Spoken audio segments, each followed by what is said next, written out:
जी, अस्सलाम वालेकुम। उम्मीद है आप खैरियत से होंगे।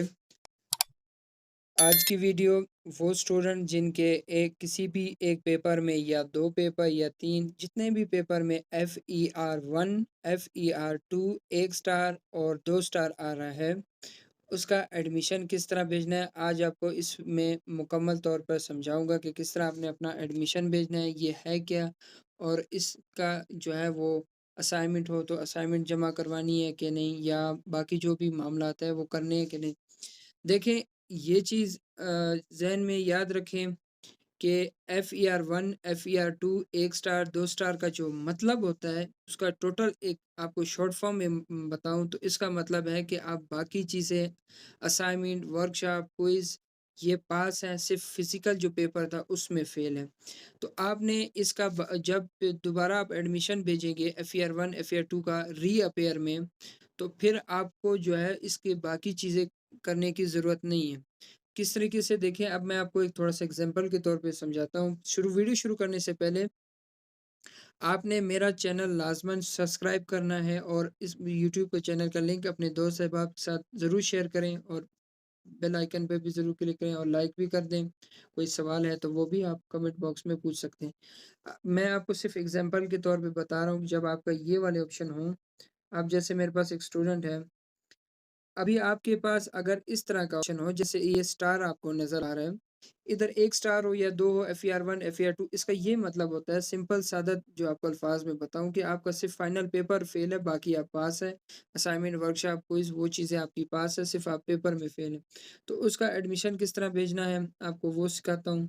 आप अपना एडमिशन किस तरह भेज सकते हैं। देखें, आपने अपना अगले सेमेस्टर का एडमिशन भेजना हो, फ़ेल कोड का एडमिशन भेजना हो या रीअपीयर का एडमिशन भेजना हो, हमेशा कोर्स रजिस्ट्रेशन का आपने इंतख़ाब करना है। यहाँ पर मैं स्टूडेंट एनरोलमेंट पे क्लिक करूँगा और इसके बाद आपके सामने इस तरह का एक इंटरफ़ेस शो होगा। अब मैं कौन से वाला एडमिशन भेज रहा हूँ, वो उस कोड के एडमिशन भेज रहा हूँ या उस सब्जेक्ट के एडमिशन भेज रहा हूँ, जिसके आगे 1 स्टार आ रहा है या 1 2 स्टार या FER1 या FER2 आ रहा है। यहाँ से मैं क्लिक करूँगा। अब ये देखें रीअपीयर दोबारा उस पेपर में आप रीअपीयर होने के लिए इस पे क्लिक करेंगे। इस तरीके से 99 आएगा, ठीक है? आपने यहाँ से क्लिक कर लेंगे, ठीक है? अब ये देखें, स्टूडेंट का एक पेपर फ़ेल था, तो हम इस पे इस तरह क्लिक करेंगे। क्लिक करने के फंडामेंटल ऑफ इंग्लिश जो इसका, यहाँ से ऐड कोर्स कर लेंगे, ठीक है? ऐड कोर्स करने के बाद ये इस तरीके से आ जाएगा। यहाँ से हम सबमिट करवा देंगे।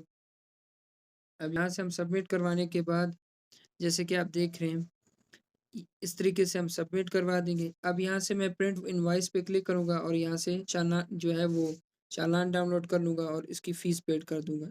ये टोटल तरीक़ेकार है रीअपीयर का एडमिशन भेजने का। रीअपीयर का दोबारा सुन लें, रीअपीयर उसे कहा जाता है जिसमें आपकी असाइनमेंट हो तो असाइनमेंट पास है। अगर आपकी असाइनमेंट थी, क्विज़ था, वर्कशॉप था, बाकी सब कुछ पास है। सिर्फ़ आप फाइनल एग्ज़ाम में फ़ेल हुए तो उसको रीअपीयर या रीअपीयर कहते हैं, यानी सिर्फ़ आपने फाइनल इम्तिहान में शमूलियत इख्तियार करनी है, बाकी चीज़ों में आप पास हैं।